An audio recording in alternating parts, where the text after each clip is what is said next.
Hey, I'm RejectedShotgun. So, it's pretty common knowledge now that the Junkertown Queen is the most likely candidate to become the next playable hero in Overwatch. And yes, while it is likely that the Junkertown Queen is going to be a hero at some point in Overwatch's story, she is not necessarily going to be the next hero, and some evidence today points towards the fact that she might be the third hero from now. So let's talk about it.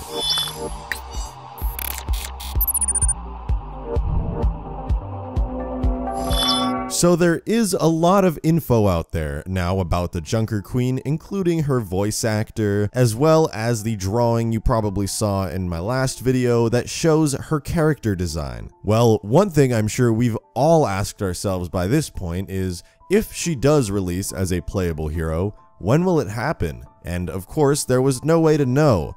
Until now. You're really gonna have to put your tinfoil hats on for this one, because this is a bit of speculation and it's really just one of those things where you gotta take my word for it. So as we saw with the Junkertown Queen's character design, there are hints placed all over the Junkertown map. Well, for those of you who have really good eyes and like to explore all the tucked away flanking routes on the new maps, there is a little area above the Junkertown city entrance that has a very interesting seat with some empty beer cans next to it and some liquor and all that good stuff. But interestingly enough, in this little seat overlooking the city of Junkertown, there is a license plate just kind of sitting there.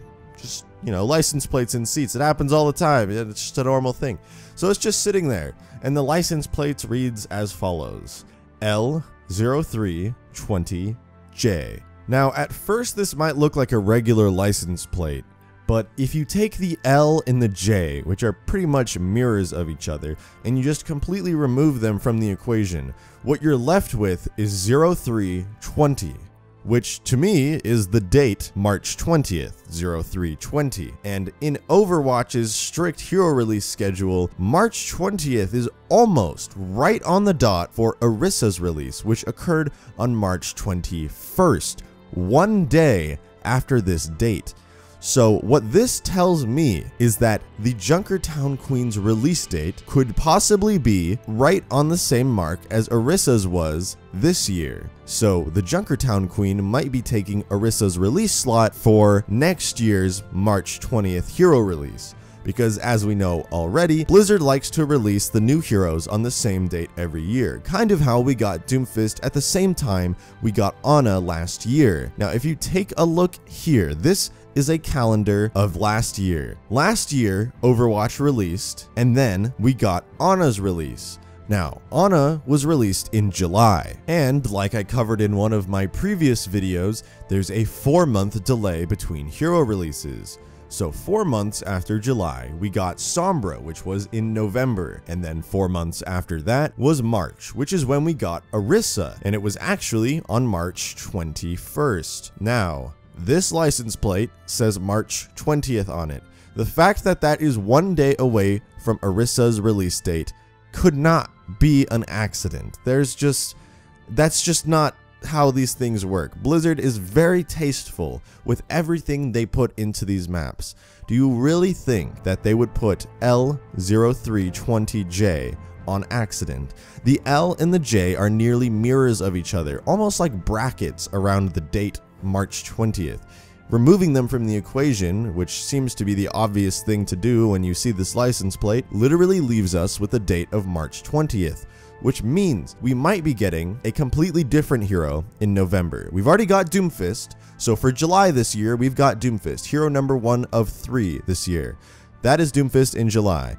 So now we're waiting for a new hero in November, which is when last year we got Sombra. So we'll get Sombra's equivalent this year in November, and then later in March, probably March 20th, we'll be getting the Junkertown Queen. Now, this is the evidence. You've seen it here for yourself. There is no hard set in stone proof, but the dates here do not lie. March 20th is a hero release date, and it is put here in this chair clear as day. If you don't believe that is the release date, I will tell you to put your tinfoil hat back on a little bit, because it's not that much of a stretch. You might need a little bit of tinfoil on your head to really get there, but I don't think it is that much of a stretch. So let me know what you guys think in the comments section. Is this a bit of a stretch, or does this actually line up really clearly with Blizzard's hero release schedule? And is it possible that Junkertown is the hero after the next hero? Let me know what you think in the comments, but unfortunately, that is all the little pieces of evidence that I have today. Thank you so much for watching. If you like this video, please leave a like, and if you want to see more content like this, subscribe to my channel. It keeps me going. But that is all for today. Thank you so much for watching, and have a wonderful day. Like, follow, subscribe.